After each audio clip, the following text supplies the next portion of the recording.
اعوذ باللہ من الشیطان الرجیم، بسم اللہ الرحمن الرحیم۔ ایک شخص اندھیری رات میں فجر کی نماز پڑھنے کے لیے گھر سے نکلا۔ اندھیرے کی وجہ سے اسے ٹھوکر لگ گئی اور وہ منہ کے بل کیچڑ میں گر گیا۔ کیچڑ سے اٹھ کر وہ گھر واپس آیا اور لباس تبدیل کر کے دوبارہ مسجد کی طرف چل دیا۔ ابھی چند قدم ہی چلا تھا کہ دوبارہ اسے ٹھوکر لگی اور وہ دوبارہ کیچڑ میں گر گیا۔ کیچڑ سے اٹھ کر وہ پھر دوبارہ اپنے گھر گیا، لباس بدلا اور مسجد جانے کے لیے دوبارہ گھر سے نکلا۔ جیسے ہی وہ اپنے گھر سے باہر نکلا تو اس کے دروازے پر اسے ایک شخص ملا جو اپنے ہاتھ میں روشن چراغ تھامے ہوئے تھا۔ چراغ والا شخص چپ چاپ نمازی کے آگے مسجد کی طرف چل دیا۔ اس مرتبہ چراغ کی روشنی میں نمازی کو مسجد پہنچنے میں کسی دشواری کا سامنا نہیں کرنا پڑا۔ وہ خیریت سے مسجد پہنچ گیا۔ مسجد کے دروازے پر پہنچ کر چراغ والا شخص رک گیا۔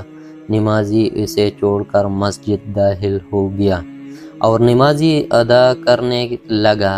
نماز سے فارغ ہو کر وہ مسجد کے باہر آیا تو وہ چراغ والا شخص اس کا انتظار کر رہا تھا تاکہ اس نمازی کو چراغ کی روشنی میں گھر چھوڑ آئے۔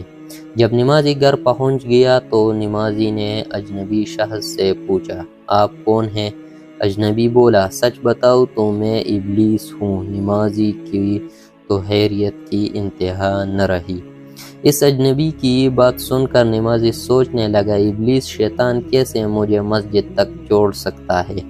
اس کا کام تو لوگوں کو بہکانا ہے۔ تو اس شخص نے بڑی حیرت کے ساتھ ابلیس سے پوچھا، تجھے تو میری نماز رہ جانے پر خوش ہونا چاہیے تھا، مگر تم تو چراغ کی روشنی میں مجھے مسجد تک چھوڑنے آئے۔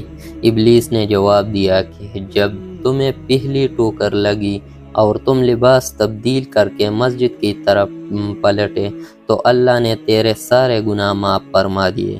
جب تمہیں دوسری ٹھوکر لگی تو اللہ نے تمہارے پورے خاندان کو بخش دیا، جس پر مجھے فکر ہوئی کہ اگر اب تمہیں ٹھوکر لگی تو اللہ تعالیٰ کہے تمہارے اس عمل کی بدولت تمہارے سارے گناہوں کی مغفرت نہ فرما دے، اس لیے میں چراغ لے کر آیا ہوں کہ تم بغیر گرے مسجد تک پہنچ جاؤ۔